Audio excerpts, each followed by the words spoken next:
ఒక దళిత నాయకుడే మన తెలంగాణ రాష్ట్రానికి ముఖ్యమంత్రి ఉంటాడు. మరి చేసిండ్రా? చెయ్యలే. దళిత కుటుంబానికి 3 ఎకరాల భూమి ఇస్తా చెప్పిండ్రా? 100% నిరుద్యోగులందరికీ కూడా ఈ భృతి అందిస్తాం. అది 3016 రూపాయలు అందించాలని చెప్పి కూడా డెసిషన్ తీసుకున్నాం. అన్నారా? కేజీ టు పీజీ విద్య చెప్పిండ్రా? అద్భుతమైన తెలంగాణ వస్తుంది. పసిడి పంచతలతో కరకాల వాడుతుంది. ప్రతి ఇంటికి ఒక ఉద్యోగం వస్తుంది. చెప్పిండ్రా? అన్ని జిల్లాలకు అన్ని డివిజన్లకు నేను స్వయంగా పోతా. ఇగో ఇది పోడు భూమి, ఇగో ఇది మీ పట్టా అని ఇచ్చేస్తాం అధ్యక్ష. మరి చేసిండ్రా? చెయ్యలే. ముస్లిం మైనార్టీలకు కూడా 12% రిజర్వేషన్ గతంలో ప్రామిస్ చేసిన 100% వాటిని అమలు చేసి తీరుతాం. ఎస్టీలకు గిరిజనులకు 12% రిజర్వేషన్ ఖచ్చితంగా అమలు చేయబడుతుంది. అన్నారా?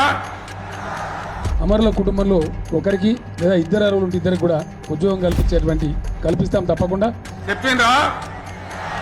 ఉక్కు ఫ్యాక్టరీ వాని తాత జేజమ్మ మెడ వంచి తెచ్చే బాధ్యత నాది. అన్నారా? హెలికాప్టర్ అంబులెన్స్ పెట్టాలని కూడా ఆలోచన చేస్తా ఉన్నాం. మరి చేసిండ్రా? చెయ్యలే.